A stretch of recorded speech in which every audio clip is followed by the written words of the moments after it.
একটা ওয়াদার মৌসুম আসতেছে, কত মানুষ না দিতে পারলে ওয়াদা করবে। তা আমরা যারা ইসলাম নিয়ে রাজনীতি করি, আল্লাহর কসম কোরআন আমি হাতে নিয়ে বলতে পারি, আমি যেটা ওয়াদা করব আমি ইনশাআল্লাহ মানবই। কারণ আমি তো আর এটার জন্য মুনাফিক হতে পারি না। আমি ওয়াদা করেছি এই কুষ্টিয়াতে যদি সত্যি আল্লাহ পাক দায়িত্বে আমাদেরকে আনে, বিশেষ করে ইসলাম যদি যায়, এই কুষ্টিয়ার সবচাইতে মারাত্মক রোগের নাম হচ্ছে চাঁদাবাজি। এই কুষ্টিয়ায় অন্তত আমি নিজে গ্যারান্টি দিতে পারি, ইসলাম দিয়ে এমন পরিবেশ তৈরি করব, এ দেশে চাঁদাও থাকবে না, বাজিও থাকবে না। কিন্তু সেই জায়গা পর্যন্ত যদি আপনি না দেন, বলেন হুজুর ওয়াজ করে চাঁদাবাজি বন্ধ করেন, ওয়াজ করে তো 11-12 বছর করছি, চাঁদাবাজি বন্ধ হয়েছে, আরো বেড়ে গেছে। এলাকার মানুষকে সাথে নিয়ে যারা এই অনুষ্ঠান সাজিয়েছে, পৃথিবীতে আল্লাহর পরে যার স্থান, মুহাম্মদুর রাসূলুল্লাহ সাল্লাল্লাহু আলাইহি ওয়াসাল্লামের জীবন থেকে কিছু কথা শোনার এবং বলার এই ব্যবস্থায় আসার তৌফিক যে আল্লাহ দিয়েছে, এই আয়োজন যত ছোট হোক, যার সম্পর্কে আজকের এই আলোচনা, উনি কি ছোট? উনি অনেক বড়। ইন্নাকা লাআলা খুলুকিন আযীম। হে নবী, আপনাকে আমি মহান চরিত্র দিয়েছি। কিয়ামত পর্যন্ত মানুষ শুধু অনুসরণ করে যাবে, এর কোল কিনারা কিছুই পাবে না। আযীম শব্দ এটা একটা মারাত্মক শব্দ। কোরআনে আপনি আযীম কোন নবীর নামের আগে দেখবেন না। ইব্রাহিম নবীকে আল্লাহ একবার ডাক দিয়েছিলেন খলিল, ইব্রাহিম খলিলা। ইসমাইল নবীকে আল্লাহ ডাক দিয়েছিলেন হালিম, গোলামিন হালিম। ইয়াকুব নবীকে আল্লাহ তার খাসিয়াত অনুযায়ী ডাক দিয়েছেন। হযরত ইসহাক নবীকে বলেছিলেন আমার গোলামিন আলিম, জ্ঞানী বান্দা। আর মুহাম্মদুর রাসূলুল্লাহকে আল্লাহ জানিয়েছেন খুলুকিন আযীম, মহান চরিত্রের বান্দা। এমন চরিত্র তাকে আল্লাহ দিয়েছেন, আজ ১৫০০ বছর হয়ে গেল তার চরিত্রকে ছাড়িয়ে যাওয়ার এ পর্যন্ত কেউ আসেনি, কিয়ামত পর্যন্ত আসবেও না। এই জন্য আজকের এই আলোচনায় মানুষ আমরা 5 জন, অসুবিধা নেই, কিন্তু যার সম্পর্কে কথা শুনছি আমাদের এই 5 জনের জীবনী আল্লাহ যেন তার মতো বানিয়ে দেন, বলেন আমিন। আমরা জানি এই ছেলে মেয়েরা যারা এই যে ঝামেলা করছে এদের বসিয়ে দেন তো ভাই। ভলেন্টিয়ার কারা, কি কেউ আছে? 2-1 জন নাই তো এই যে আমার অনেকরে পাঠান। অনেক মামা একটু যাও তো, একটা রাউন্ড দিয়ে আস। যারা দাঁড়িয়ে আছে জোরে করে ধরবা, আস্তে করে বসিয়ে দেবো। ওই নিজে যা বললাম ওইটা করো, দেখো কাউকে বসাতে পারো কিনা।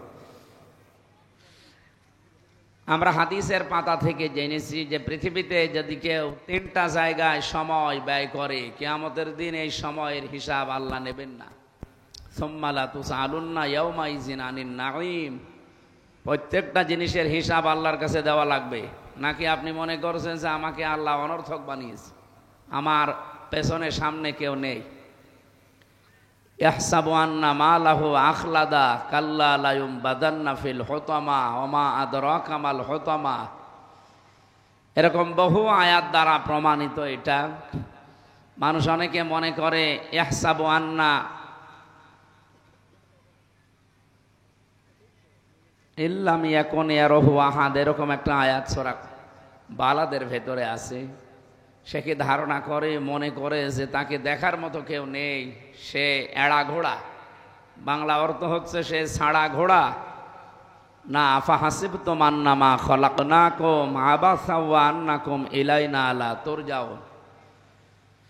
মানুষকে ধারণা করে, মনে করে যে আমি তাকে এমনি এমনি বানিয়েছি, ওর জীবন এভাবেই শেষ হয়ে যাবে, অনর্থক, আমার কাছে ফিরে আসা লাগবে না। কখনোই না। অবশ্যই আমি আল্লাহর কাছে তাকে ফেরত আসা লাগবে, যেহেতু যাওয়াই লাগবে। যাওয়া ছাড়া এখানে আমরা কেউ আছি? আরও যারা ছিল পৃথিবীতে শক্তিশালী, কেউ যাওয়া ছাড়া আছে? সবাই চলে গেছে। এ পৃথিবীর জমিনটা এরকম। আপনি আসেন, দেখেন এখানে আর 100 বছর পরে আপনিও থাকবেন না, আমিও থাকবো না। এ জমিন ঠিকই থাকবে, এখানে চাষও হবে। তো পরবর্তী প্রজন্ম আসবে, এই জায়গাতে তারা আবার বিভিন্ন প্রতিষ্ঠান করবে, তারা বসবাসের জায়গা বানাবে, আমাদের মতোই হয়তো চলাফেরা করবে। আবার বাকি 100 বছর পরে যদি আপনি ফিরে আসার চান্স পান, এই ময়দানে এসে যদি বলেন এই মাদ্রাসা আমি বানিয়েছিলাম, আমি এখন সভাপতি, আপনারা ঢুকতে দেবে?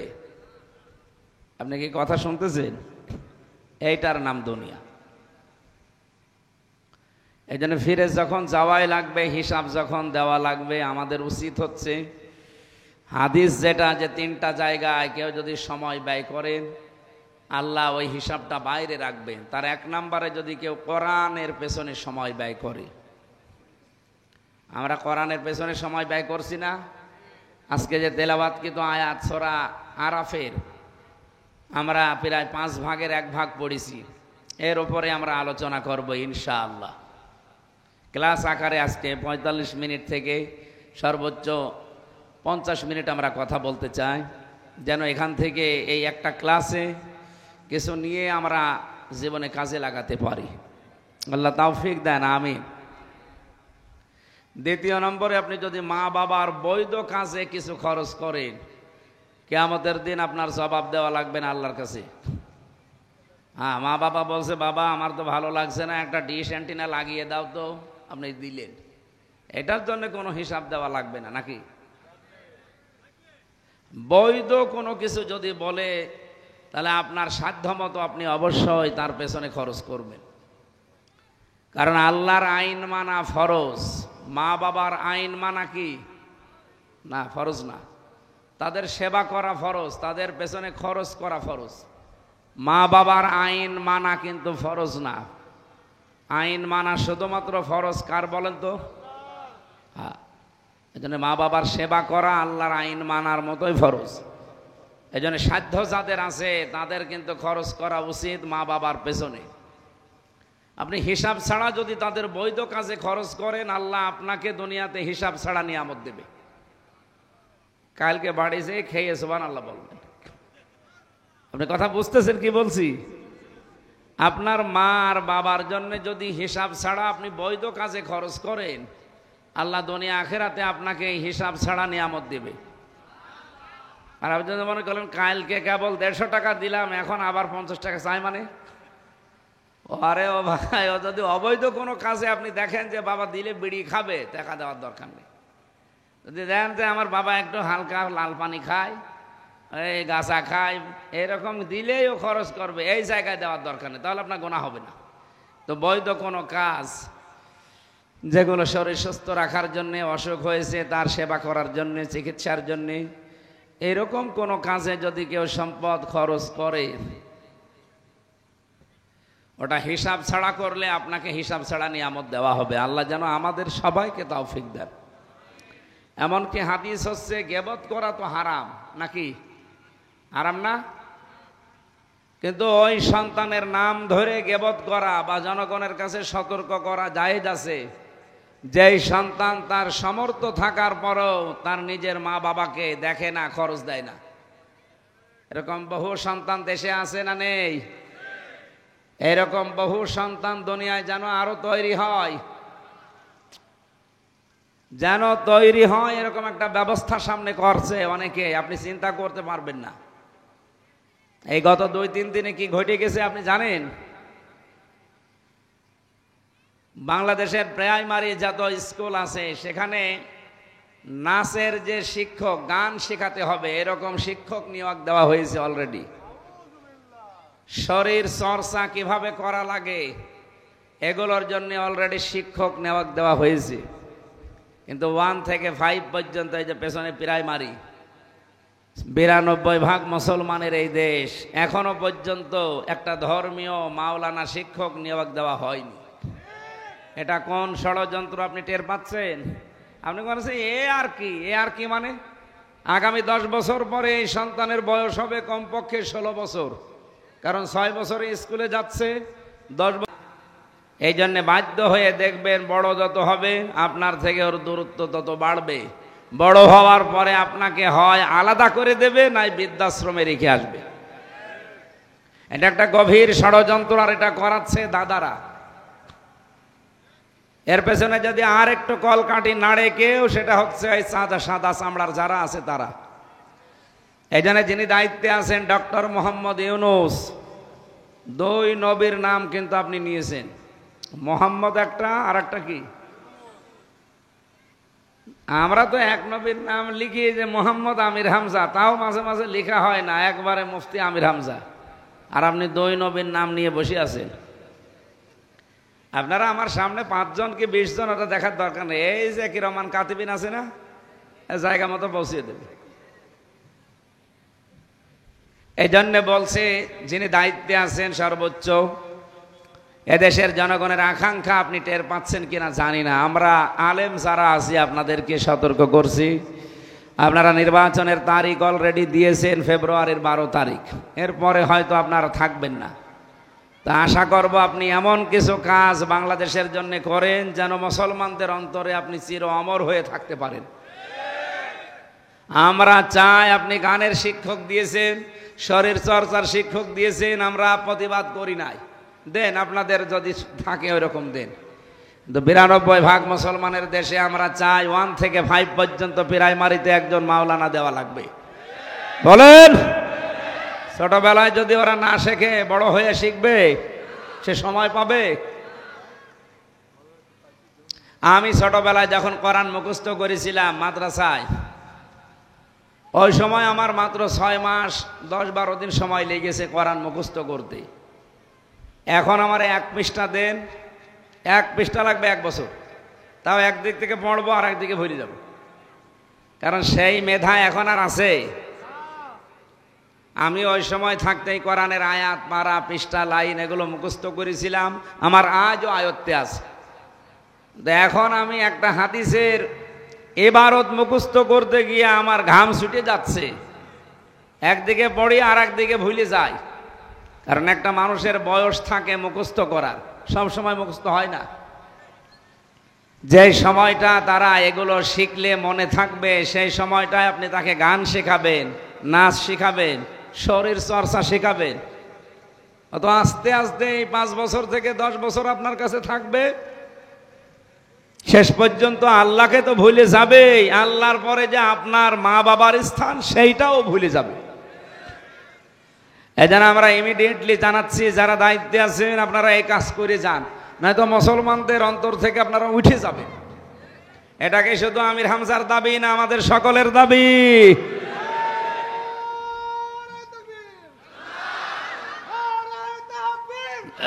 ঠিক আছে।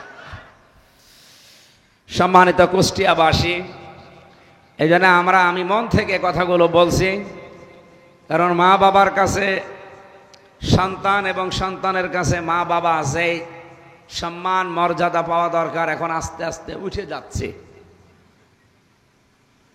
তার এই কারণ অন্যতম এইগুলো। আমার ভাইরা,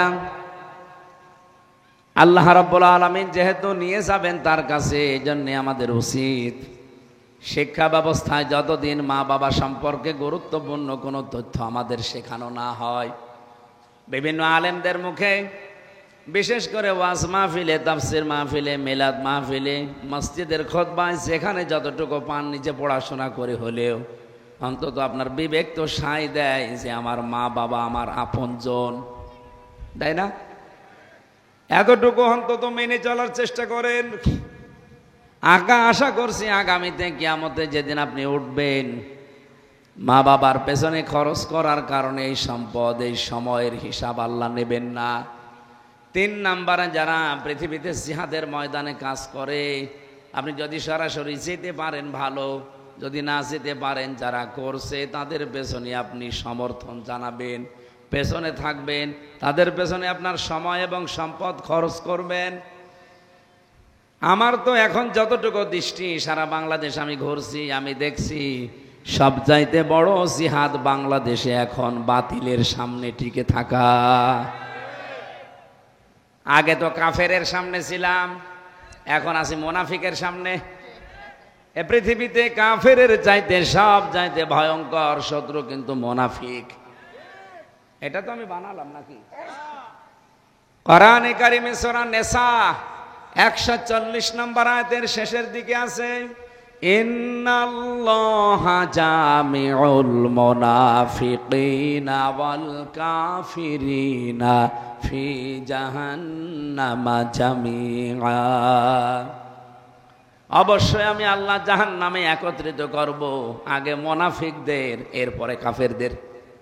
বলেন তো, আগে মুনাফিকের নাম না কাফের? তাহলে আল্লাহর কাছে ঘৃণিত কাফেরের চাইতেও মুনাফিক। এজন্য কোরআনে কারিমে আল্লাহ যেখানে মুনাফিকের আলোচনা দিয়েছেন সেখানে রেগে গেছেন, ইন্নাল মুনাফিকিনা ফিদ দারকিল আসফালি মিনান নার ওয়া লান তাজিদা লাহুম নাসীরা। আপনি পড়া কোরআনে মুনাফিকের আলোচনা যেখানেই দেখবেন সেখানে দেখবেন আল্লাহর ভাষাটা রাগ রাগ। কাফেরদের বেলায়ও আমি কোরআনের পুরা ভাষাটা আয়ত্ত করেছি, দেখেছি না রাগ আছে, কিন্তু মুনাফিকের মতো রাগ না। অবশ্যই মুনাফিককে আমি জাহান্নামে দেব, কিন্তু উপরে রাখবো না, একেবারে নিম্নে দেব। আসফালা ইসমে তাফসিল, এর চাইতে আর নিচে কোনো জায়গা নেই জাহান্নামে। এই জন্য এখন সবচাইতে বড় জিহাদ বলেন, সবচাইতে বড় চ্যালেঞ্জ এই বাংলাদেশে মুনাফিকদেরকে ট্যাকেল দেওয়া।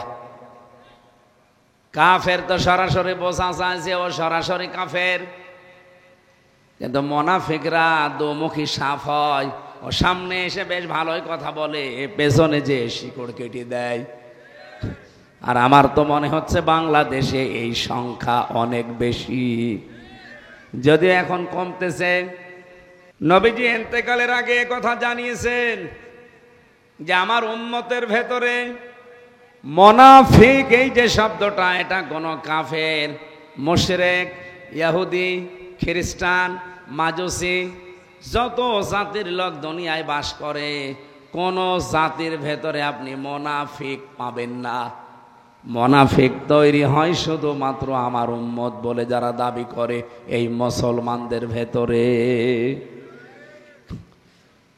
হরিপুরবাসী, আপনি যদি এখন প্রশ্ন করেন যে হুজুর আমি মুনাফিক দেখব, আপনাকে আমার মনে হয় সবচাইতে বেশি পাঠানো লাগবে হয় ইন্দোনেশিয়া, নাই বাংলাদেশে। এই কথা বলছেন? আপনি যদি ইহুদি দেখতে চান ইসরায়েলে যান, খালি ইহুদি পাবেন। যদি খ্রিস্টান দেখতে চান আমেরিকায় যান, শুধু খ্রিস্টান পাবেন। যদি বৌদ্ধ দেখতে চান মায়ানমারে যান, বৌদ্ধ পাবেন। যদি হিন্দু দেখতে চান পাশের রাষ্ট্রে যান, এখানে হিন্দু পাবেন। ওই লোকটা যদি বলে জাহান্নামে, তো এই বৌদ্ধ, হিন্দু, খ্রিস্টান এরা একেবারে নিচে থাকবে না, নিচে থাকবে যে মুনাফিকরা। আমি ওইটা দেখতে চাই। বলেন তো কোন দেশে পাঠানো লাগবে? এখানে 92% মুসলমান, তার মানে মুনাফিক থাকার সম্ভাবনা নেই। বলেন, এই জন্য আমাদের খুব সতর্কতার সহিত চলা দরকার যে মুনাফিকের কোন জার্ম যেন আমার ভেতরে চলে না আসে। কারণ ইহুদি খ্রিস্টান তো মুনাফিক হবে না, ওরা সরাসরি কাফের। মুনাফিক হওয়ার সম্ভাবনা বেশি কাদের? আমাদের। বলেন বলেন, আপনি দেখেন তো মুনাফিকের জার্ম আপনার ভেতরে আছে কিনা। সেলুনে যদি চুল কাটতে যায় কেউ, দাড়ি কাটে, গোপ কাটে, আমরা দেখেছি সেভ করতে গিয়ে এই লোকটাকে সেভ করেছে, ওই ব্লেড দিয়ে যদি আমারে সেভ করে আমি মেনে নেব। সেলুনারে বলবো ভাই নাপিত ভাই দাঁড়ান, ওই ওই ওই ব্লেডটাকে খোলেন। কারণ ওর মুখে যদি জার্ম থাকে, ওইটা যদি কেটে যায়, ওই রক্ত যদি আমার এখানে লাগে, আমার ওই জার্ম চলে আসতে পারে। আপনি একটা অসুখের ব্যাপারে এত সতর্ক, অথবা পৃথিবীতে মুনাফিক তৈরি হবে শুধু মুসলমানদের ভেতরে। কখন যে আপনি মুনাফিক হয়ে গেছেন আপনি টেরও পাননি। আয়াতুল মুনাফিকি সালাসা, ইদা হাদ্দাসা কাযাবা, কাযিবানা কাযাবা, ওয়া ইদা ওয়া'দা আখলাফা, ওয়া ইদা তুমিনা খান। বুখারী শরীফের হাদিস। নবীজি বলেন মুনাফিক তো ওই লোকটা যে কথা বললেই মিথ্যা কথা বলে। বাংলাদেশে আজ এই প্রচলনটা অলরেডি বেড়ে গেছে। নিজেরা অন্যায় করে, আর অন্যায়টা একটা ভালো মানুষের উপরে চাপিয়ে দেয়। এই মিথ্যা, এই প্রোগ্রামগুলো এখন নেই। দেখেন আপনি নাম ধরেই বলছি, যে যাই করুক না কেন অনেকেই বলছে শিবিরের উপরে এই দায় দিয়ে দাও। আমি কি বেশি বললাম? মনে হচ্ছে বাংলাদেশে ইসলামী ছাত্র শিবির তৈরি হয়েছে অন্যের দায় নেওয়ার জন্য। তারা ইফটিজিং করবে, তারা ধর্ষণ করবে, তারা উল্টাপাল্টা ফেসবুকে কথা দেবে, আর প্রমাণ হয়ে গেলে বলবে এটা শিবিরের ওপরে চাপিয়ে দাও। এই যে মিথ্যা, এই বিষয়টা যে কত মারাত্মক। মুসলমান আপনি নেই, আপনি মুনাফিক অলরেডি হয়ে গেছেন, যারা মিথ্যার উপরে বেড়ে উঠতেছেন। 2 নম্বরে যারা ওয়াদা করে কিন্তু ঠিক রাখে না। যেহেতু এখন সামনে একটা ওয়াদার মৌসুম আসতেছে, কত মানুষ না দিতে পারলে ওয়াদা করবে। কিন্তু আমরা যারা ইসলাম নিয়ে রাজনীতি করি, আল্লাহর কসম, কোরআন আমি হাতে নিয়ে বলতে পারি, আমি যেটা ওয়াদা করব আমি ইনশাআল্লাহ মানবই। কারণ আমি তো আর এটার জন্য মুনাফিক হতে পারি না। আমি ওয়াদা করেছি এই কুষ্টিয়াতে যদি সত্যি আল্লাহ পাক দায়িত্বে আমাদেরকে আনে, বিশেষ করে ইসলাম যদি যায়, এই কুষ্টিয়ার সবচাইতে মারাত্মক রোগের নাম হচ্ছে চাঁদাবাজি। এই কুষ্টিয়ায় অন্তত আমি নিজে গ্যারান্টি দিতে পারি, ইসলাম দিয়ে এমন পরিবেশ তৈরি করব, এ দেশে চাঁদাও থাকবে না, বাজিও থাকবে না। কিন্তু সেই জায়গা পর্যন্ত যদি আপনি না দেন, বলেন হুজুর ওয়াজ করে চাঁদাবাজি বন্ধ করেন। ওয়াজ করে তো 11-12 বছর করছি, চাঁদাবাজি বন্ধ হয়েছে? আরো বেড়ে গেছে। এই জন্য ইসলামের যত নিয়ম দেখবেন কোনোটা অনুরোধ নেই যে বাবা সলিমদ্দি এটা করো না। ইসলামের প্রত্যেকটা বিষয় আদেশ, ডু ইট, এটা কর। কারণ আল্লাহ হচ্ছেন মালিক, আমি হচ্ছি বান্দা। আল্লাহকে আমার কাছে এরকম করে বলতে পারে যে হাফিজ এটা কর, খুব ভালো হবে। ও বাবা হাফিজ এটা কর, তোর হাতে পায়ে ধরে বলছি। আল্লাহর দ্বারা এটা সাজে? উনি তো মালিক, উনি অর্ডার দেবেন। এই জন্য কোরআনের ভাষা হচ্ছে তা'মুরুনা বিল মা'রুফ ওয়া তানহাউনা আনিল মুনকার। আপনাকে শরীয়তের যে ভালো ভালো কাজ আছে পরিচিত, এই কাজগুলোর আদেশ করা লাগবে। আর অন্যায় যেগুলো আছে এগুলো বাধা দেওয়া লাগবে, প্রতিবন্ধকতা সৃষ্টি করা লাগবে। আর এই প্রতিবন্ধকতা সৃষ্টি করতে হলে আইন লাগে, আইনের প্রয়োগ লাগে। আইন বাংলাদেশে আছে কিন্তু প্রয়োগ নেই। বাইরের দেশে আমি যখন যাই দেখি সেখানে আইন আছে এবং আইনের প্রয়োগ আছে, এই জন্য সে দেশে অপরাধ নেই। মালয়েশিয়াতে ইসলামের আইন সব নেই, ওদের দেশীয় আইন আছে এবং প্রয়োগ আছে। ওই আইনটা প্রয়োগ থাকার কারণে মানুষ এত ভয়ে থাকে, সমর্থন থাকার পরও চুরি করে না, সমর্থ থাকার পরও ডাকাতি করে না। কারণ জানে যদি একবার ধরা পড়ি জীবন শেষ করে দেবে। মালয়েশিয়া তো বাংলাদেশের চাইতে প্রায় 5 ডবলের উপরে বড়, বিশাল দেশ। আমার বছরে 4-5 বার করে আমি এমনিতে যাই মাহফিলে। আমি দেখেছি প্রায় রান করা লাগে প্রতিদিন আমার 2000-2500 কিলোমিটার। তার মানে এরকম বাংলাদেশ 2টা প্রতিদিন পার হওয়া লাগে। আর ওই দেশে তো আমাদের মতো এরকম একেবারে ঢালু রাস্তা না, সমান্তরাল রাস্তা ওই দেশে খুব কম। বেশিরভাগ পাহাড়ি এলাকা, শুধু পাহাড়, পাথর, মরুভূমি আর পাম গাছ। যে সমস্ত রাস্তা দিয়ে আমি ড্রাইভারের সাথে গেছি, আমি দেখেছি 1500 কিলো 2000 কিলোমিটার চলছি সারা রাত সারা দিন। এমন এমন জঙ্গল পার হওয়া লাগে প্রায় 30 কিলো 40 কিলো, শুধু জঙ্গল, একটা মানুষের দেখা পাওয়া যায় না। ড্রাইভার আমারে বলছে হুজুর কোনো ভয় নেই, রাত এখন 3টা বাজে, তাতে কি হয়েছে, আল্লাহ ছাড়া কেউ আমাদের সামনে আসবে না। আমরা তো এইরকম একটা দেশ বানাতে চাই। 54 বছরে অনেকেই চেষ্টা চালিয়েছে, পারে নাই।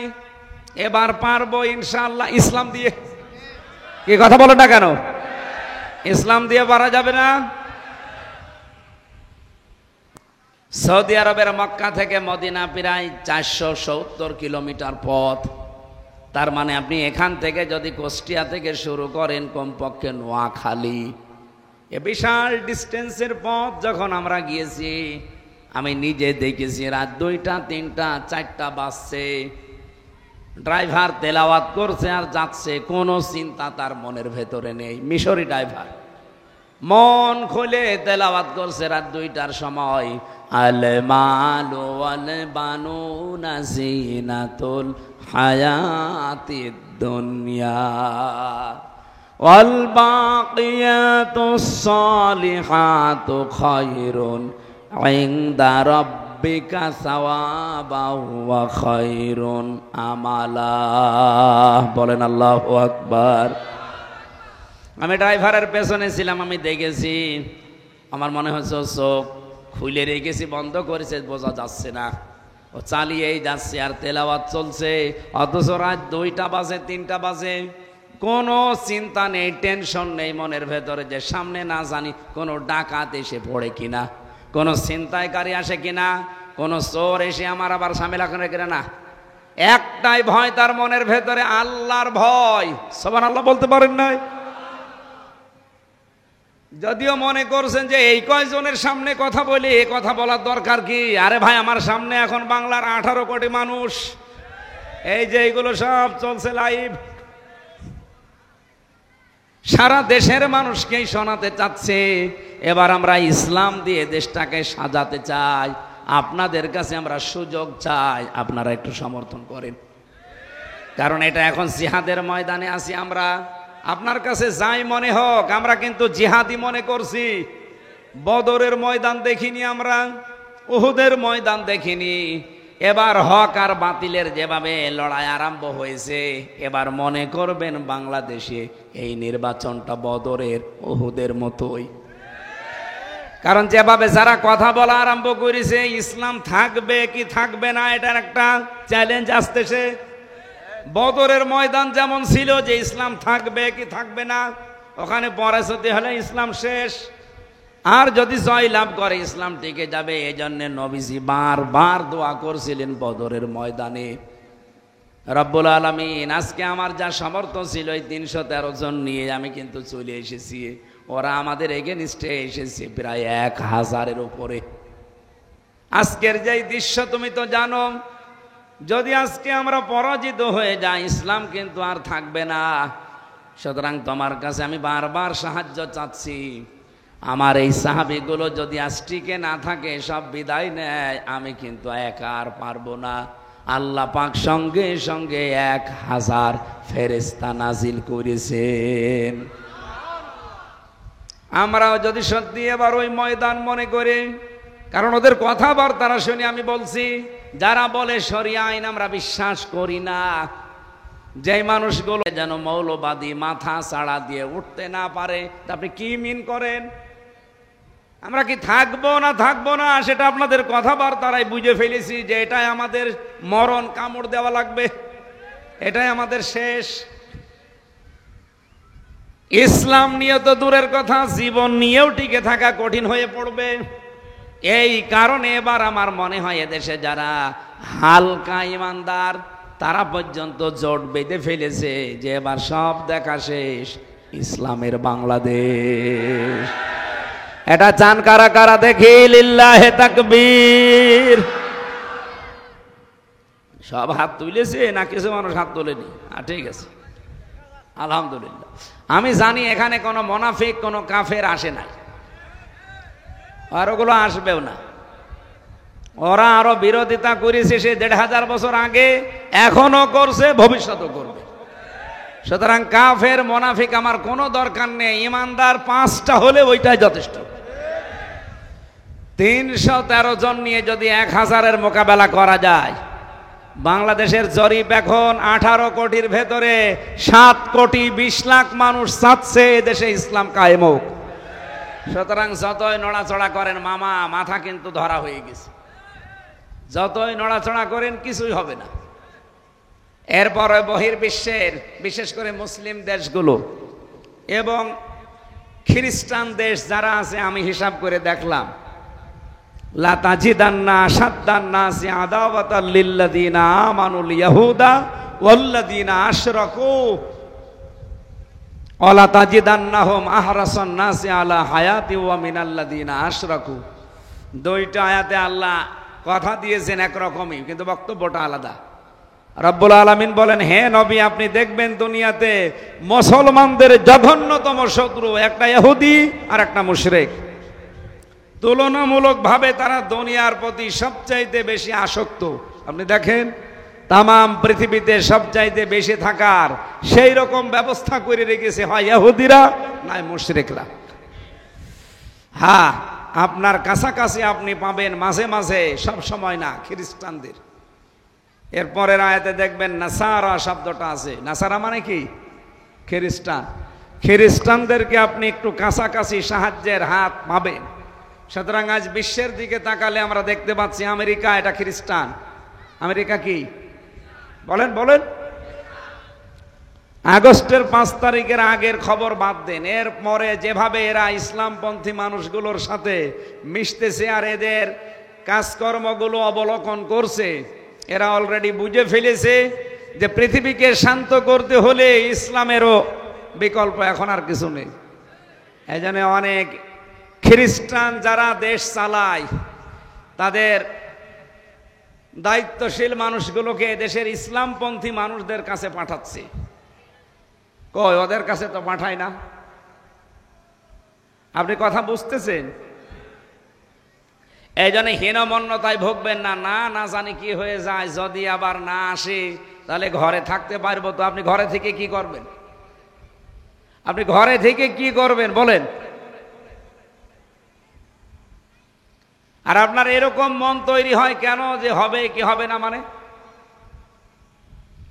ছেলে যদি এলাকার মানুষকে বলে বেড়ায় আমি আমার বাবার সম্পদ পাবো কি পাবো না, ও কি পাগল না মাথা খারাপ? লোকজন বলবে না, আরে তুই তোর বাবার সম্পদ পাবি না মানে? তোর বাবার সম্পদ তুই যদি উত্তরাধিকারী না পাস তো এলাকার লোক পাবে? এবার যে সুযোগ আল্লাহ তৈরি করে দিল, এই 54 বছরের সুযোগ ছিল, এরপরেও যদি আপনার মনে হয় যদি না পারি কি হবে, আপনার এরকম মনে হবে কেন? আপনি কি বাবার অবৈধ সন্তান? আমি আশা করছি কি বলতে চাই বুঝে ফেলেছেন। কোনো ভয় নেই, আমাদের কোনো চিন্তা নেই। অলরেডি আমরা যেহেতু নেমেছি, বিজয় আমাদেরকে আল্লাহ দেবেই, শুধু শর্ত আমাদেরকে একটু নির্ভেজাল মুমিন হওয়া লাগবে। মুনাফিক যারা আছে, কাফের যারা আছে, ওরা তো আর মুমিন না। ওরা কি না? যদিও আমাদের সাথেই মিলেমিশে চলে। আব্দুল্লাহ ইবনে উবাই যেমন রসুলের পেছনে নামাজ পড়তো, রসুলের সাথে রোজা রেখে ইফতারি করত, বিশ্ব নবীর সাথে হজ করে কাবায় 7 চক্কর দিত, মনা মুজদালিফায় দৌড়াদৌড়ি করতো নবীর পেছনে, সব ছিল আল্লাহর নবীর সাথে। কিন্তু তলে তলে ওর যোগাযোগ ছিল আবু জেহেলের সাথে। আমার তো বাংলাদেশের দৃশ্য মনে হচ্ছে অধিকাংশ এখন সব আব্দুল্লাহ ইবনে উবাইয়ের হয় ছেলে নাই ভাইরা ভাই। এই কথা বলে না কেন? আমরাও কি ওরকম না? আমরা আবু বকরের মতো, সিদ্দিক আকবর হযরতে আবু বকরকে নবীজি ডাক দিয়ে বললেন, আবু বকর, এই যে 5 হেসড় দিয়ে দিয়ে এই বালির ভেতরে হাঁটতেছ, তোমার কি পায়ে ব্যথা নাকি বাড়ির কথা মনে পড়ে গেল? হযরতে আবু বকর বলেন, হে নবী, আবু জেহেলের নাম আপনি জানেন, আবুল হাকাম, বুদ্ধির বাপ। ওর এত বুদ্ধি, এত তীক্ষ্ণ ব্রেন, ওর এত তীক্ষ্ণ মেধা। ও সকালবেলা উঠে যখন আমাদের পেছনে আসবে তখন আমাদের এই পায়ের ছাপ দেখে দেখে ও বলবে যে এটা মোহাম্মদের পা, এটা আবু বকরের পা। এত তীক্ষ্ণ মেধা তাকে আল্লাহ দিয়েছে। উঠের যে বিষ্ঠা আছে, যে পায়খানা আছে, উঠ, এই উঠের পায়খানা পরীক্ষা করে বলে দিতে পারতো যে এই উঠটা অমকের ছেলে অমকের। কি মেধা দিয়েছিল তারে বলেন তো? এই জন্যে আমি 5 দিতে দিতে যাচ্ছি আপনার পেছনে, যেন আপনারটাও মুছে যায়, আমার পায়ের ছাপও মুছে যায়। যেই দিন আপনার কাছে আমি কালেমাটা পড়েছি, ওই দিন থেকে আল্লাহর পরে আপনার পরে পৃথিবীর কোনো কিছু আমার অন্তরের ভেতরে আর বেশি মহাব্বতের নেই। হরিপুরবাসী, এই হরিপুরে যদি 5,000 মানুষ আপনারা ইসলামের পক্ষে থাকেন, আর 10,000 যদি ইসলামের বিপক্ষে থাকে, আমাদের কোনো চিন্তা নেই। কারণ আমরা জিতলেও আমাদের লাভ, আমরা হেরে গেলেও আমাদের লাভ। কিন্তু যারা আছে বিপক্ষে ইসলামের, ওরা তো আর আমির হামজার বিরুদ্ধে না, ওরা সরাসরি বিরুদ্ধে ইসলামের। যেহেতু 92% নামধারী মুসলমান আমরা আছি, সরাসরি বলতে পারে না আল্লাহ মানি না, এই জন্য ঘুরিয়ে পেঁচিয়ে বলে যে আমির হামজা রাজনীতি করে, ওর কথা শুনি না। আমির হামজা রাজনীতি করে, ওকে বাবার কথা বলে। কোরআনে রাজনৈতিক বক্তব্য না থাকলে আমি জীবনে বলতামও না। কি কথা বলে না কেন? আমরা এসেছি সিরাত শুনতে রসুলের। বলেন তো কোরআনে এমন একটা আয়াত দেখাতে পারবেন যে আয়াতে আল্লাহর ঘোষণা নেই, রসুলুল্লাহর সিরাতের কথা নেই? বলেন একটা আয়াত বলেন তো। এমনকি যে আয়াতে কোনোদিন কল্পনাও করা যায় না যেখানে রসুলুল্লাহর কথা থাকতে পারে, সেখানেও আমি পেয়েছি। কুল হুয়াল্লাহু আহাদ আল্লাহুস সামাদ লাম ইয়ালিদ ওয়া লাম ইউলাদ ওয়া লাম ইয়াকুল লাহু কুফুওয়ান আহাদ। বলেন এই আয়াতের ভেতরে কি আছে? আল্লাহর একাত্মবাদের ঘোষণা আছে। কি? আল্লাহ কয়জন? বলেন বলেন। এখানে আহাদ নেই, আল্লাহর কোনো অভাব আছে, এজন্য এখানে সমাদ নেই। আল্লাহর মতো কেউ নেই, তার থেকে কেউ আসে না, তিনিও কার থেকে নেই, এজন্য লাম ইয়ালিদ ওয়া লাম ইউলাদ, তার সমকক্ষ কেউ হতে পারবে না, কুফুওয়ান আহাদ। বলেন তো এর ভেতরে রেসালাতের ঘোষণা কই? বল, যারা আছেন বলেন তো দেখি। সূরা ইখলাস যে পড়লাম, যে ব্যাখ্যাটা দিলাম, এটা সব পরিচয় কার? রাসূলুল্লাহর কোনো পরিচয় আছে? আছে। ওর মাথা তার কাটা হলেও বলছে আছে। আছে কোনটা? এই যে কুল, হে নবী আপনি বলেন, রিসালাতের ঘোষণা হয়ে গেল না? কুল হুয়াল্লাহু আহাদ, আপনি বাংলা লিখতে হলে লেখা লাগবে হে রাসূল, হে নবী আপনি বলুন। অথচ কুলের ভেতরে কি এগুলো ছিল? রিসালাতের ঘোষণা নেই এমন কোন আয়াত নেই। ফালিয়াহদারিল্লাযীনা ইউখালিফুনা আন আমরিহি আন তুসিবাহুম ফিতনাতুন আও ইউসিবাহুম আযাবুন আলীম। সতর্ক থাকবা, আল্লাহর রাসূলের সিদ্ধান্তের বাইরে কোনো কাজ যদি দুনিয়ায় হয়ে যায়, 1 নম্বরে বিপর্যয় নেমে আসবে, 2 নম্বরে কঠিন শাস্তি আসতেছে। বলেন নাউজুবিল্লাহ। আমার হরিপুরবাসী, আমি যেটা বোঝাতে চাচ্ছিলাম, যেহেতু জিহাদের ময়দানে টাকা পয়সা খরচ করলে, সময় দিলে হিসাব দেওয়া লাগে না, আর বাংলাদেশে এখন সামনে ইসলাম থাকবে কি থাকবে না, মুসলমানদের মুসলমানিত্ব থাকবে কি থাকবে না, সেরকম একটা চ্যালেঞ্জ আসতেছে। এই জন্য আমরা এইটাকেও জিহাদের ময়দান মনে করছি। এই জন্য আমাদের সময় যদি ব্যয় হয় হবে, যদি অর্থ ব্যয় হয় হবে। আরে ভাই, ইসলাম কায়েম করে দেখানো ফরজ না, চেষ্টা করা ফরজ। কায়েম হলে ভালো, না হলে আপনার জীবদ্দশায় কোনো অসুবিধা নেই। আপনি যে চেষ্টা করেছিলেন, এর জন্য আপনার নির্ধারিত একটা বেতন আছে, ওই বেতনের নাম জান্নাত। আমি কথা বোঝাতে পেরেছি? আমরা কেউ এই বাংলাদেশের মালিক বলেন, এমনকি এই কোরআনের মালিকও আমরা না, এ জমিনের মালিকও আমরা না, কোরআনের মালিকও আমরা না। এ কোরআন যদি কায়েম হয়, আমাদের কোনো লাভ আছে না, আল্লাহর লাভ আছে। সুযোগটা সুবিধাটা পাবো আমরা। এ কোরআন কায়েম হলে আল্লাহর কসম এখানে জেনা থাকবে না, এখানে ডাকাতি থাকবে না, চাঁদাবাজির কথাও কেউ মুখ দিয়ে বলতে পারবে না। জেনা কোরআনের আইন যদি থাকে, আয-যানিয়াতু ওয়াজ-যানি ফাজলিদু কুল্লা ওয়াহিদিম মিনহুমা মিয়াতা জালদা, অবিবাহিত হলে যদি জেনা করে ধরা পড়ে 80 বেত্রাঘাত, 100টা বেত্রাঘাত করা লাগবে মিয়াতা। আর যদি বিবাহিত হয়ে জেনা করে, ওরে মাটির ভেতরে গেড়ে ফেলে পাথর দিয়ে মেরে ফেলা লাগবে।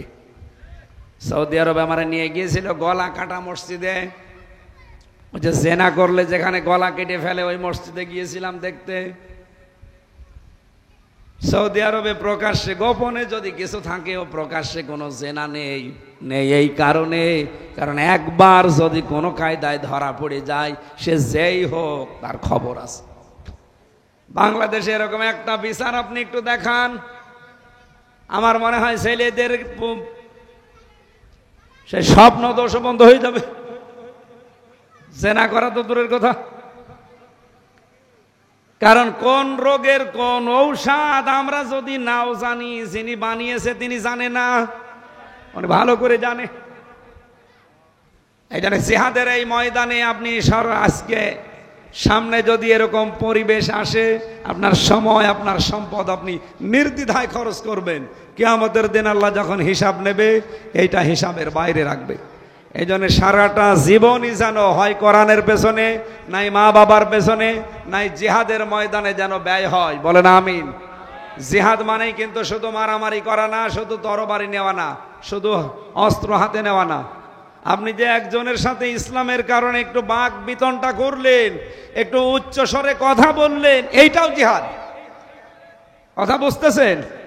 এই যে আমার আগে যে কথা বলছিল, ওর কথা কোন দিক থেকে কোন দিকে বলিস আমি হালকা পাতলা শুনলাম। যাই বলুক, ও যে হুঙ্কার দিয়েছে, এ হুঙ্কারে আমার মনে হয় যারা মুনাফিক ওরা মনে করছে না এখানে মনে হয় কিছু আছে। এটা একটা কৌশল। সম্মানিত ভাইরা, আমরা যারা সত্যি আজকে কোরআনের এই ময়দানে আসলাম, আমরা আজকে অবশ্যই খুশি। মানুষ আমাদের কম বেশি এটা ফ্যাক্টর নয়। আমি আসতে পেরেছি কোরআনে কারিম শোনার জন্য, নবীর জীবনী শুনতে, এইটাই সাকসেস। পৃথিবীতে আল্লাহ যদি কারো উপরে খুশি হয় বেশি, তাকে 4টা জিনিস দেয়। আপনি দেখেন তো আল্লাহ আপনার উপরে খুশি আছে কিনা। 1 নম্বরে তার ঘরে আল্লাহ একটা কন্যা সন্তান পাঠায়। শুধু মেয়ে হলে এটা খুশি হয়, আপনার স্ত্রী না, সরাসরি খুশিকে। যদিও আমরা পুরুষ মানুষ যারা বাবা, অনেকে মন খারাপ করি। এরকম বাবা দেশে নেই? এরকম বাবা দেশে থাকার পেছনে কারণ হচ্ছে এই দেশে ইসলাম না থাকা। ইসলাম থাকলে মেয়ে হলে আপনি আরো আনন্দ করতেন, কারণ ওরে টাকা পয়সা দিয়ে কিনে নিয়ে তারপরে বউ বানানো লাগতো। যেহেতু ইসলাম নেই, এই জন্য একটা মেয়ের পেছনে বাবার সব খরচ করার পরেও শান্তি পাওয়া যাচ্ছে না। এই জন্য আমাদের যাদের মেয়ে আছে, অন্তত আমরা আল্লাহ যেহেতু খুশি, আমরাও 2 নম্বরে যদি আল্লাহ খুব বেশি খুশি হয়ে যায়, তখন জমিনে বৃষ্টি নাজিল করে। 3 নম্বরে যদি আরো বেশি খুশি হয় মানুষের উপরে, তখন তার বাড়ি মেহমান পাঠায়। কিন্তু আমরা এটাই নারাজ। 4 নম্বরে যদি একেবারে সর্বশেষ আল্লাহর আর খুশি ধরে না, তখন ওই লোকটাকে আল্লাহ রোগ দেয়। রোগ শোক অসুখ বিসুখ দিয়ে আল্লাহ ওরে পরীক্ষা করে। এই 4টা যাদেরকে আল্লাহ দিয়েছে, মনে করবেন আল্লাহ অনেক খুশি আপনার উপরে। আর একটা বিষয় বলবো এর বিপরীত, যেটা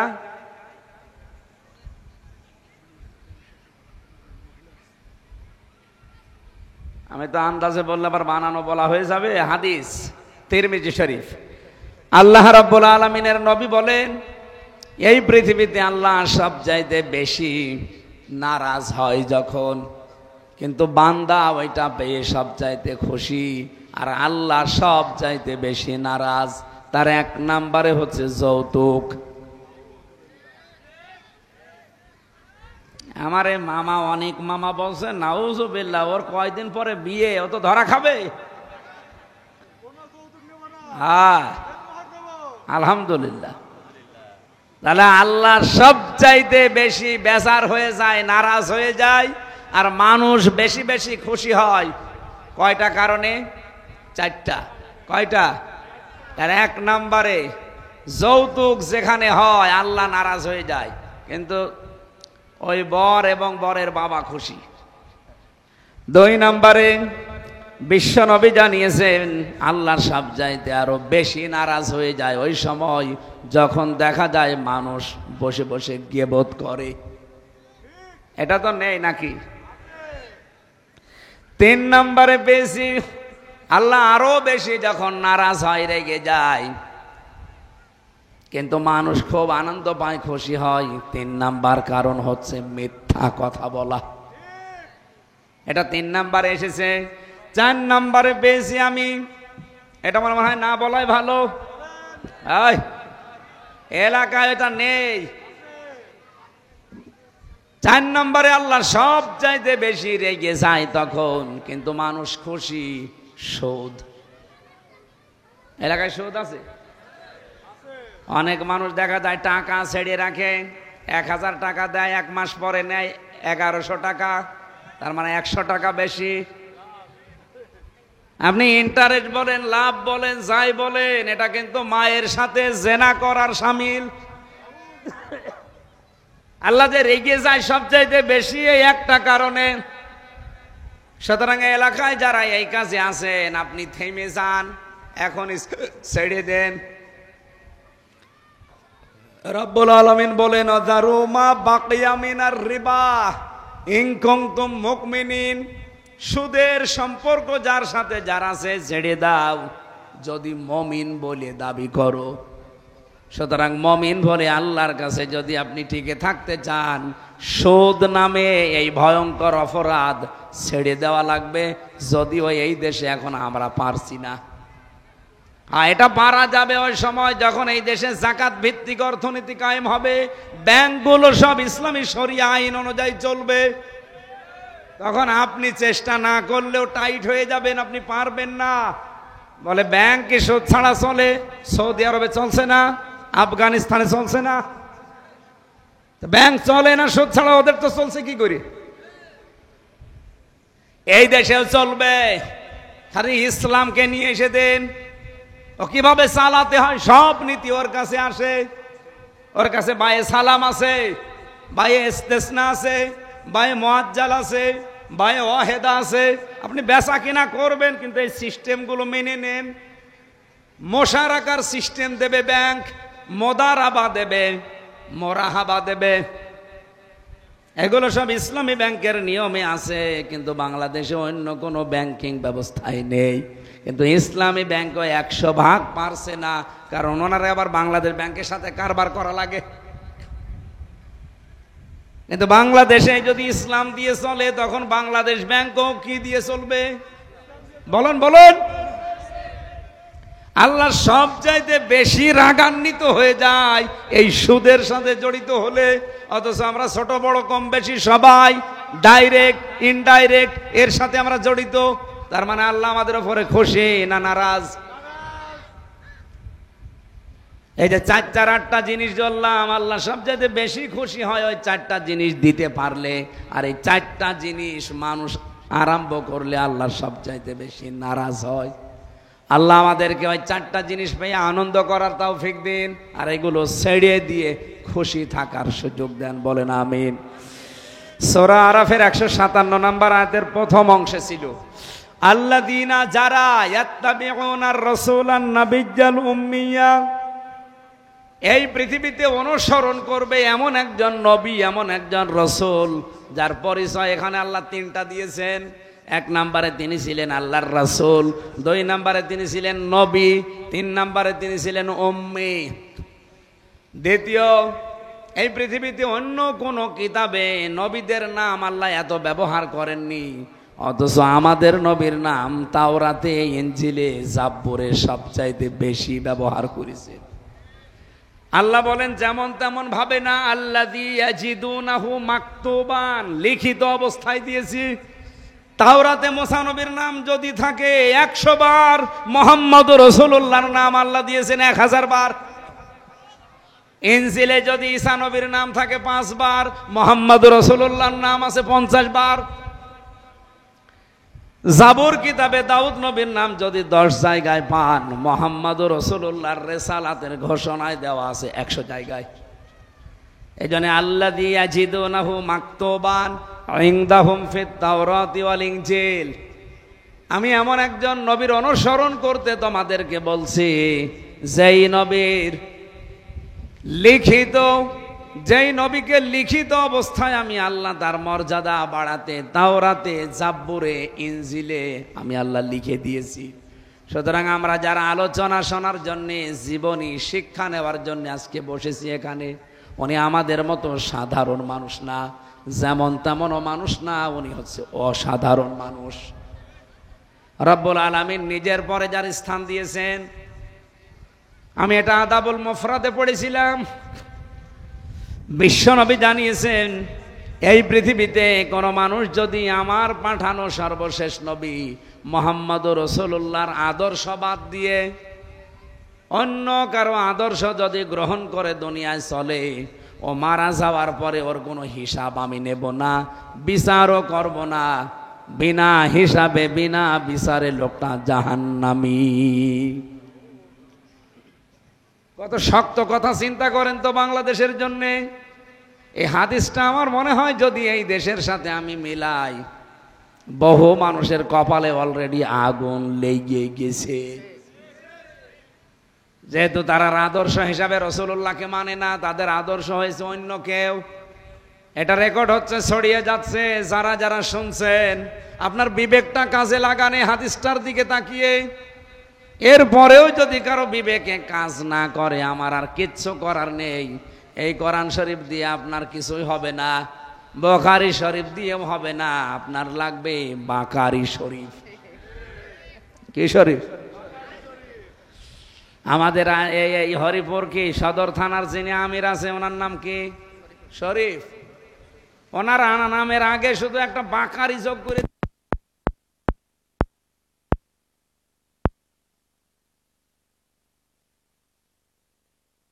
ভালো। ওরে যদি আপনি দুধ খাওয়ান, দুধ তো ভালো জিনিস। Milk is an ideal food বলা হয়, আইডিয়াল ড্রিঙ্ক না, আইডিয়াল ফুড। যদিও এটা তরল জিনিস, তারপরও ড্রিঙ্ক বলা হয় না। আপনি যারা লেখাপড়া করে দেখেন, ফুড বলা আছে। বিজ্ঞান প্রমাণ করে জানিয়েছে যে পৃথিবীতে যত খাবার আছে, একমাত্র দুধ, যার ভেতরে খাবারের চাহিদাও মিটে যায়, পানির চাহিদাও মিটে যায়। এই জন্য আইডিয়াল ফুড বলা হয় এটাকে, আদর্শ খাবার। অথচ এত বড় আদর্শ খাবারও আমাশার রোগীকে দিলে ও পায়খানার রাস্তা সরাসরি হয়ে যাবে। এখন এই দোষ কি দুধের না ওর পেটের? বলেন বলেন। আমি কোরআনের কথা, হাদিসের কথা ডাইরেক্ট, একেবারে ডাইরেক্ট ভাবেই বলেছি, নাম ধরেও বলেছি। এখন এই দোষ কি কোরআন হাদিসের না ওই যে চলে যাচ্ছে ওর? দুধের কোনো দোষ নেই ভাই, দুধ আসলেই ভালো জিনিস। কোরআনেরও দোষ না, কোরআন ভালো, কিন্তু দোষ আপনার। আপনি তো তার আদর্শ মতো চলতে পারছেন না, এই জন্য আপনার সমস্যা হচ্ছে। যারা আদর্শ মতো চলে ওদেরকে আপনি মাথায় বাঁশ দিয়ে, বাড়ি দিয়েও আলাদা করতে পারবেন না। কোরআনের আন্দোলন থেকে পারা যাবে তাদের? তারা যে সিদ্ধান্ত নিয়ে রাসূলের আদর্শ মানতে অলরেডি লেগে পড়েছে, তাদেরকে আর কেউ এদেশ থেকে ফেরাতে পারবেন না। হয় ওরা কবরে যাবে, না ইসলাম এদেশে কায়েম করেই ছাড়বে ইনশাআল্লাহ। আমাদের যাদের স্ত্রী অবাধ্য আছে, আপনার স্ত্রী আর কতটুকু অবাধ্য থাকতে পারে বলেন? লূত একজন নবী, হযরতে লূত নবীর স্ত্রী অবাধ্য ছিল। উনি যে দাওয়াতি মিশনে কাজ করতেন, ওই জামানার বড় গোনা ছিল পুরুষে পুরুষে জেনা করা। অথচ এই কাজের উনি বিরোধিতা করতেন, আর ওনার স্ত্রী ঘরে থাকা বউ এটা সাপোর্ট করত। যারা করত তলে তলে তাদের পেছনে থাকত। আপনার বউ তো আর এত খারাপ না নাকি? সুতরাং মা বোন যারা এসেছেন, তাদের সাথে আচরণ ভালো করা লাগবে। নবীজি বলেন, পুরুষের ভেতরে উত্তম পুরুষ ওইটা যে তার স্ত্রীর কাছে উত্তম। এবার আমরা অনেকেই ধরা খেয়ে যেতে পারি। হাদিস পড়ছিলাম, একটা মানুষ স্ত্রীর সাথে মারামারি, গন্ডগোল, এমনকি অনেক কিছু হয়ে গেছে, বউ আর রাখবে না, বাদ দিয়ে দেবে, তালাক দেবে। এই কথাগুলো বলতে নালিশ আকারে নিয়ে এসেছে খলিফা হযরত ওমরের কাছে। বাড়ির বাইরে দাঁড়িয়ে শোনে হযরত ওমরকে তার স্ত্রী যা তা বলে কথা বলছে। লোকটা অনেকক্ষণ শুনলেন, শুনে কিচ্ছু আর না বলে চলে যাচ্ছে। হযরত ওমর বাড়ি থেকে বের হয়ে দেখে একটা লোক এসেছে কিন্তু চলে যাচ্ছে। ডাক দিয়ে বললেন, ভাই এদিকে আসেন, আমার কাছে যারা আছে কিছু না কিছু চাই বা বলে, আপনি মনে হচ্ছে কিছু বলতে এসেছিলেন, চলে যাচ্ছেন কেন? লোকটা বলে, খলিফা আমার বলার দরকার নেই। কেন? কারণ আমি যে নালিশ দিতে এসেছিলাম, এসে আমি তার জবাব পেয়ে গেছি। আমি বোর সাথে গন্ডগোল করে আপনার সাথে নালিশ দিতে এসেছিলাম, এসে দেখছি আপনি বোর গরম শোনেন, আপনার কিছু বলে করবো কি? হযরত ওমর তাকে হাত ধরে বসালেন, মাথায় গায়ে হাত দিয়ে বললেন, ভাই আমার বাড়িতে যে স্ত্রী এতক্ষণ আমারে গরম দিচ্ছিল, ওটা আমার সন্তানের মা। আমাকে বাবা ডাক শোনাতে গিয়ে সে তার জীবনের উপরে রিস্ক নিয়েছে। এই কথা বলে না কেন? একটা মানুষ যখন সন্তান জন্ম দেয় সে কিন্তু ধরেই নেয় যে বেঁচে থাকলেও থাকতে পারি, মরে গেলেও যেতে পারি। আমার ম্যাডাম এই 3 নাম্বার যে বাচ্চাটা হাফসা জান্নাত, ওরে যেই দিন রেখে আমার কাছে, ও তো জন্ম নেবে, আগের যে 2টা আছে ওই 2টাকে আমার কাছে রেখে যখন যাচ্ছিল, ওই দিন ওর কান্না দেখেছিলাম, হাও মাও করে কাঁদতেছে। ও যদিও প্রায় 19 ব্যাগ রক্ত লেগেছে, ওই দিন প্রায় 3 দিন একাধারে আইসিইউতে ছিল, লাইফ সাপোর্ট যেটা বলা হয়।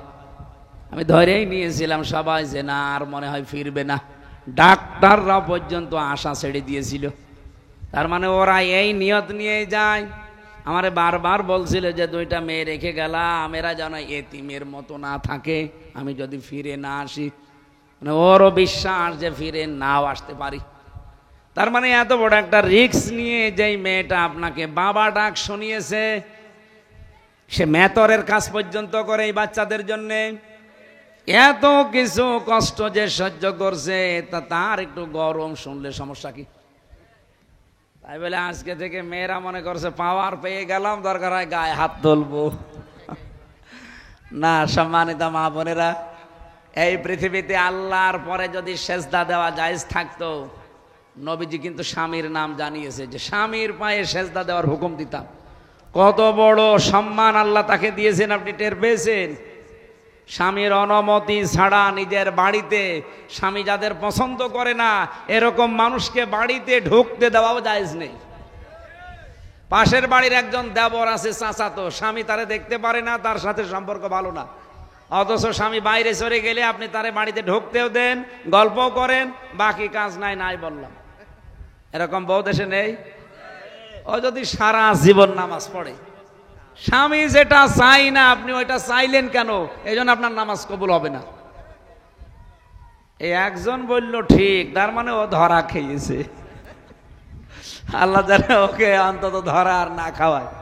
হাজারো মানুষ আমরা এরকম আছি, বাবা মারা গেছে, স্বামী যদি বলে না যাওয়ার দরকার নেই, মাটি দিয়ে দিক, স্বামীর অনুমতি ছাড়া বাবাকে আপনি দেখতেও যেতে পারবেন না, এটার নাম স্বামী। আপনি বসেন আর সোতা নাতা নিয়ে তারে খোটা দেন, একটা সাবান কম হলে তারে গালি দেন। বলেন তো এরকম বউ আছে কার? হাত তোলেন তো। না, এখানে নেই আলহামদুলিল্লাহ। মেয়েদের ওয়াজ আমার দরকার নেই, ওগুলো সব আল্লাহর ওলি বসে আছে, ওরা এমনি জান্নাতি। আল্লাহ আমাদের মেয়েদেরকে হযরতে রোকাইয়া, কুলসুম, বিশেষ করে ফাতেমাতুজ জোহরার মতো বানিয়ে দিন। জোরে বলেন আমিন। আজকের আলোচনা আয়াতের মূল বিষয় ছিল এই রবিউল আউয়াল মাসে এইটা, যে অনুসরণ করার মতো দুনিয়ায় কেউ নেই শুধু রাসূলুল্লাহ বাদে। যার যে বৈশিষ্ট্য শুনলাম, এই বৈশিষ্ট্য বাংলাদেশে কারো কি আছে যাদের অনুসরণ আমরা করি? রাসূলের বৈশিষ্ট্য হচ্ছে তার নাম তাওরাতে ইনজিলে, আপনি যাকে মেনে চলেন তার নাম তাওরাতে ইনজিলে না। আমেরিকার বইতে যে পড়েন তো আপনার নেতার নাম আমেরিকার ওই বইতে আছে কিনা? এরপরে আমাদের নবীর বৈশিষ্ট্য, তিনি ছিলেন আল্লাহর সরাসরি রাসূল, নবী, উম্মি, অনেকগুলো গুণাগুণ আল্লাহ তাকে দিয়েছেন। আহ্বান জানাচ্ছি, চোখ কান বুঝে রাসূলুল্লাহর বাইরে আর কাউকে মানবেন না। আল্লাহ আমাদেরকে তৌফিক দিন। এখন অনেক রাত, কালকে আমার অনুষ্ঠান আরো 5টা, এই জন্য আজকে আর কথা বলা ঠিক হবে না। এই বই আপনারা যদি পান গাড়ি থেকে নিয়ে যাবেন। আমি জেলখানায় যে কয়টা লিখেছিলাম তার ভেতরে এটা একটা, সৃষ্টি জগৎ নিয়ে লেখা, অনেক তথ্য দেওয়া আছে। আল্লাহুম্মা আমিন। লা হাওলা ওয়ালা কুওয়াতা ইল্লা বিল্লাহিল আলিয়্যিল আযীম। মাথা নিচু করেন, চক্ষু বন্ধ করেন, জীবনের গুনাহগুলো স্মরণ করেন। রব্বানা যালামনা আনফুসানা ওয়া ইল্লাম তাগফির লানা ওয়া তারহামনা লানাকুনান্না মিনাল খাসিরিন।